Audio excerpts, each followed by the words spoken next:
بسم اللہ والصلاة والسلام علی رسول اللہ اما بعد۔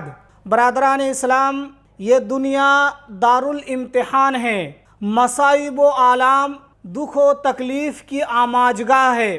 جب اللہ تعالیٰ اپنے بندوں کے ساتھ خیر و بھلائی کا ارادہ کرتا ہے تو انہیں ان کی جان، مال اور اولاد کے تئیں آزمائش میں ڈالتا ہے، آزمائش سے دوچار کرتا ہے تاکہ یہ بندوں کی گناہوں کا کفارہ اور ان کے درجات میں بلندی کا سبب بنے۔ چنانچہ صحیح بخاری میں سیدنا ابو ہریرہ رضی اللہ تعالی عنہ کی حدیث ہے، رسول اللہ صلی اللہ علیہ وسلم نے فرمایا من یرد اللہ بہ خیرا یصب منہ، کہ اللہ تعالیٰ جس کے ساتھ خیر کا، بھلائی کا، اچھائی کا ارادہ فرماتا ہے اس کو مصیبت سے دوچار کرتا ہے۔ لہٰذا تکلیفوں، پریشانیوں اور مصیبتوں پر صبر کرنا چاہیے اور اللہ تعالیٰ سے ثواب کی امید رکھنی چاہیے۔ اللہ تعالیٰ ہم سب کو مصیبتوں پر، پریشانیوں پر صبر کی توفیق دے۔